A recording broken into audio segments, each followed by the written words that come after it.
여러분, 한 사람을 진짜 고귀하다고 만드는 건 과연 뭘까요?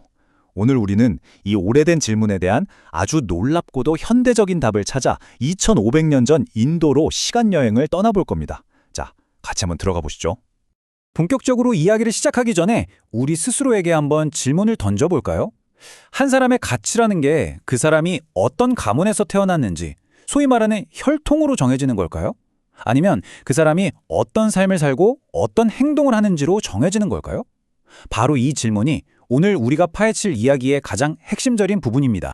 자, 옛날 옛적에 와세타와 바라드와자라는 두 젊은 친구가 있었어요. 둘 다 아주 명망 높은 가문 출신이었죠. 그런데 어느 날 이 두 친구 사이에 아주 뜨거운 논쟁이 벌어집니다. 주제는 바로 어떻게 해야 브라흐마나, 즉 진정으로 고귀한 사람이 될 수 있는가 하는 거였죠. 두 사람의 생각이 어떻게 달랐는지 한번 보세요. 먼저 바라드와자는 혈통, 즉 태생이 전부라고 주장했어요. 7대에 걸쳐서 흠 하나 없는 순수한 피를 이어받아야만 진짜 고귀한 사람, 브라하마나가 될 수 있다는 거였죠. 반면에 와세타는 고개를 저었어요. 아니야. 중요한 건 행위, 칸마야. 훌륭한 인품과 선한 행동이야말로 사람을 고귀하게 만든다고 굳게 믿었던 거죠. 이 둘 아무리 얘기를 해도 결론이 안 나는 거예요. 서로 자기 주장만 하니까요. 그래서 결국 당시 가장 지혜로운 스승으로 알려진 붓다를 찾아가서 직접 물어보기로 합니다. 과연 붓다는 누구의 편을 들어줬을까요? 근데 두 친구의 질문을 들은 붓다의 대답이 정말 의외였습니다. 무슨 심오한 종교적 가르침이 아니라 마치 생물학 수업처럼 시작하거든요. 진짜 흥미롭죠? 붓다는 먼저 자연을 가리키며 말해요. 주위를 둘러봐라. 풀과 나무는 저마다 고유한 표식, 자티를 가지고 태어난다. 곤충, 네발 짐승, 물고기, 하늘을 나는 새들까지 모두 태어날 때부터 그 종류가 명확하게 구분되지 않느냐? 자, 그런데 여기서 진짜 중요한 반전이 나옵니다. 하지만 사람은 다르다. 인간에게는 태어날 때부터 정해진 그런 고유한 표식이나 구별이 없다. 머리카락, 눈, 코, 입, 신체 어느 부위를 봐도 귀족과 평민을 구분짓는 표시는 없다는 거죠. 인간 사이의 차이라는 건 그냥 그 사람이 무슨 일을 하느냐에 따라 붙여진 이름일 뿐이라는 겁니다. 와, 2500년 전의 가르침이라고는 믿기지 않을 만큼 정말 명쾌하고 강력한 통찰 아닌가요? 좋아요. 그럼 태생이 우리의 가치를 결정하는 게 아니라면 우리가 흔히 말하는 농부, 상인, 왕 같은 이런 다양한 사회적 역할들은 대체 뭐로 정해지는 걸까요? 붓다의 설명은 여기서 한 걸음 더 깊이 들어갑니다. 핵심은 아주 간단해요.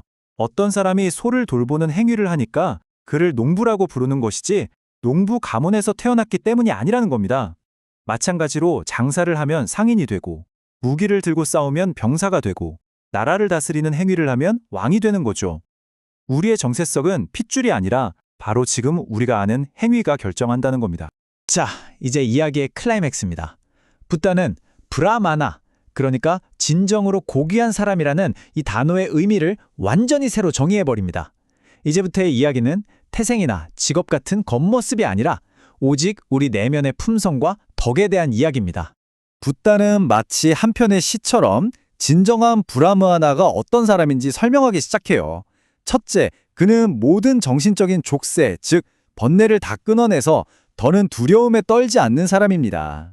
그리고 또 화를 내지 않고 자기 할 일은 성실히 하면서도 헛된 욕심 없이 스스로를 잘 다스리는 사람, 바로 그런 사람이죠.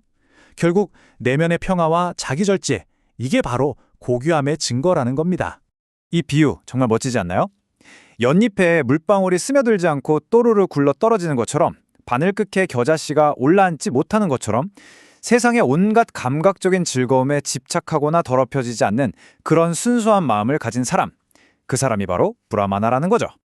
그리고 무엇보다 중요한 것, 바로 모든 생명을 향한 자비심입니다. 약하든 강하든 살아있는 그 어떤 것도 해치지 않는 사람, 폭력이 아니라 연민을 실천하는 것, 이게 바로 고귀함의 정점이라는 가르침입니다.